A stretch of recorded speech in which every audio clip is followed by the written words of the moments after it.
বর্তমান সময়ে আমরা প্রতিনিয়তই বেশি আকারের একটা দাউদ পেয়ে থাকি। এই দাউদটা শরীরের কোমরে হয়, কোমরের নিচে হয়, কুচকিতে হয়। এইটা ছেলেদেরও হয়, মেয়েদেরও হয়, বয়স্কদেরও হয়, বুড়াদেরও হয়।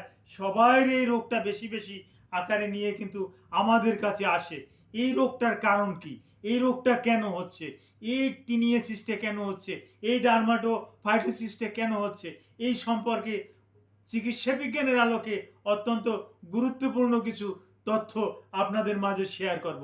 কাজেই ভিডিওটা না টেনে পুরো ভিডিওটা দেখলে আপনার অনেক অজানা জিনিস জানা হবে। কাজেই ভিডিওটা আপনি পুরোপুরি দেখুন। জি দর্শক শ্রোতা, আসসালামু আলাইকুম রহমতুল্লাহি ওয়া বারাকাতুহু। আমি ডাক্তার মীর শহীদুল ইসলাম। আমার চেম্বার শুভেচ্ছা 255। অলরেডি আমি আমার চেম্বারে যুক্ত আছি। শুভেচ্ছা 255, ঐতিহ্যবাহী শেখঘাট, সিলেট। জি, গুগলে গিয়ে ডাক্তার মীর শহীদুল ইসলাম এই কথাটি লিখে সার্চ দিলে আপনি আমার ভিজিটিং কার্ড সহ বিভিন্ন তথ্যাদি আপনি পেয়ে যাবেন। আমি চাই আমার একটা ভিজিটিং কার্ড আপনার গ্যালারিতে সঞ্চয় থাক, কারণ যে কোনো বিপদে আপদে আপনি একটা আমাকে কল করলে, অন্য কেউ কল করলেও, অন্য কেউ কাউকে কল করলেও সে আপনার কল আপনার রিসিভ করবে না। এরকম অনেকেই বলে যে কল রিসিভ করে না, কিন্তু আমাকে কল করিয়া কেউ পাচ্ছে না, এই রকমের অভিযোগ আমি নিজেও জানি না। কল করে সবাই পায়, সবার প্রশ্নের উত্তর আমি দিয়ে থাকি। তো আপনার গ্যালারিতে আমার একটা ভিজিটিং কার্ড আপনি সেইপে রাখবেন।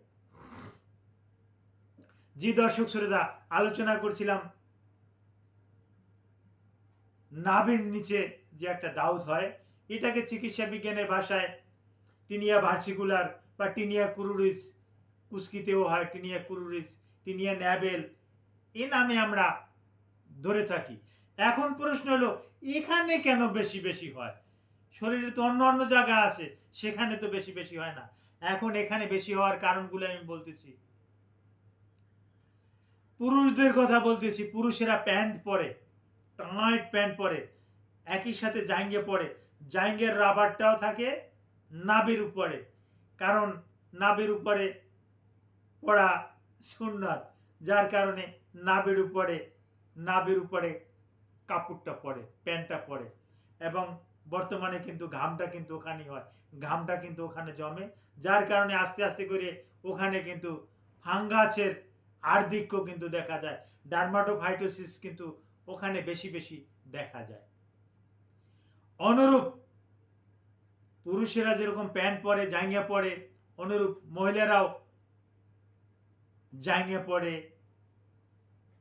স্কুল গোয়িং ছাত্রছাত্রীরা প্যান্ট পরে, এটাকে কি বলে, সালোয়ার পরে। তারপর আসে আরও বিভিন্ন রকমের এরকমের পাজামা পাজামা পরে।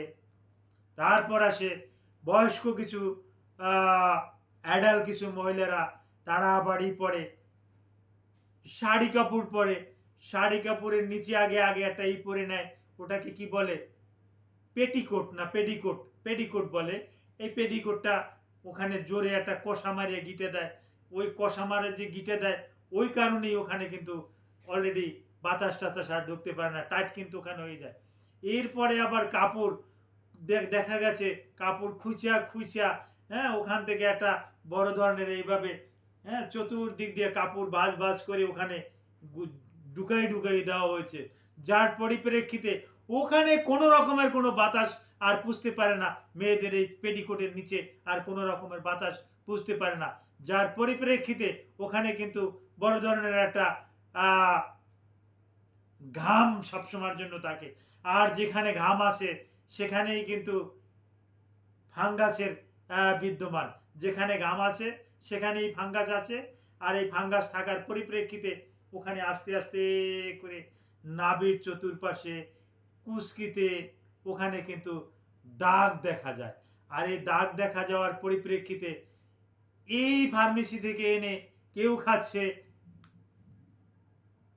হুলুকোনা জল, কেউ খাচ্ছে গ্রাইসোফুলবিন, কেউ খাচ্ছে ইট্রাকোনা জল, কেউ খাচ্ছে টাইকোনাজল, কেউ খাচ্ছে ক্যাটোকোনাজল, ক্যাটোরাল 200, আর নাম বলে ফেললাম, তো যাই হোক, নাম বললেও ক্যাটোরাল 200 খাচ্ছে, কিন্তু কাজ হচ্ছে না। এখন কাজ হওয়ার জন্য ওই দাঁতটার জন্য একটা নির্দিষ্ট একটা ঔষধ আছে। এই ঔষধটা যারা ডার্মাটোলজিস্ট, চর্মরোগ নিয়ে যারা একটু বেশি একটা স্টাডি করে, চর্মরোগ নিয়ে যারা বেশি গবেষণা করে, তারা দেখা মাত্রই বোঝে। তখন তারা কোন ড্রাগটা রেজিস্ট্যান্স হয়ে গেছে, পূর্বে কোন ড্রাগটা খেয়েছে, এগুলোর সাথে আলাপ আলোচনা করে তাকে একটা দিয়ে দেয়। হয়তো দিয়ে দিতে পারে অক্সিকোনাজল, ফ্লুকোনাজল, টাইকোনাজল, ইট্রাকোনাজল, এরকমের কিছু দিতে পারে, টার্বিনাফাইন, এই জাতীয় বেশ কিছু দিতে পারে ওষুধ। এগুলো দেখা যাচ্ছে লুলিকোনাজল, বড়িকোনাজল, পসাকোনাজল, কয়েকদিন আগে আমি একটা আলোচনা করছি ডেক্সপোসাকোনাজল, ডেক্স এক্সপোজ, এই ডেক্স এক্সপোজ, এরকমের আরও বেশ কিছু ড্রাগ আছে যেগুলা ভালো একটা রেসপন্স পাওয়া যায়। এই সমস্ত ওষুধ দিয়ে যদি চিকিৎসা করা হয়, তাহলে এই নাভির নিচে যে দাঁত থাকে, নাভির উপরে যে দাঁত থাকে, এটা আমরা ইদানিংকালে বেশি বেশি দেখা যায় যে নাভির উপরে দাঁত, প্যান্ট পরছে, প্যান্টের হুক, প্যান্টের ওর উপরে আবার একটা বেল্ট পরছে, রাবারের বেল্ট হোক, চামড়ার বেল্ট হোক, এই একই। মেয়েদের ক্ষেত্রেও ওখানে পেটিকোট আছে, ছায়া আছে, তার উপরে কাপড় কুচি দিয়ে পড়ছে, কাপড় ভাঁজ ভাঁজ করে ওখানে রাখছে, ওখানে আর বাতাস ঢুকতে পারতেছে না, ওখানে সবসময়ের জন্য ভিজে থাকছে, যার কারণে এই দাগটা কিন্তু ওখানে বেশি বেশি হয়ে থাকে ইদানিংকালে আমরা দেখতেছি। আর দাঁত তো এখন বর্তমানে একটা বড় ধরনের একটা রোগ, হ্যাঁ, অ্যান্টিব্যাকটেরিয়াল ড্রাগ দিয়ে কিন্তু, অ্যান্টিবায়োটিক কিন্তু নির্মূলে আনা যায়, কিন্তু এই পরজীবী কিন্তু এখন একটা বড় একটা হুমকি স্বরূপ দাঁড়িয়েছে আমাদের জন্য। এখন কিন্তু এই বড়িকোনাজল, লুলিকোনাজল, সাইক্লোপিরক্স, এ জাতীয় ওষুধ দিয়ে, লুলিকোনাজল, টাইকোনাজল, তারপর টার্বেনাফাইন, এই টার্বেনাফাইনের মতন ঔষধ দিয়েও কিন্তু এখন আর ভালো করা যাচ্ছে না।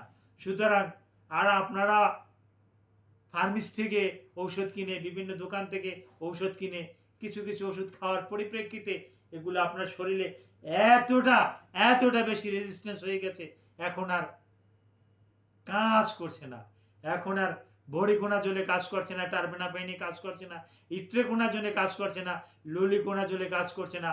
আমাদের কিন্তু কম্বিনেশন আকারের কিন্তু ড্রাগগুলো দিতে হচ্ছে। তো হ্যাঁ, এই নাভির নিচে দাঁত, কুচকিতে দাঁত, বিভিন্ন রকমের দাউদের উপরে যদি কোনো রকমের কোনো তথ্য আপনাদের জানতে ইচ্ছা করে, বিভিন্ন দাউদের উপরে আমাকে প্রশ্ন করবেন, ভিডিওর কমেন্ট বক্সে কমেন্ট করবেন, আমি অ্যান্সার দেওয়ার চেষ্টা করব। Thank you all.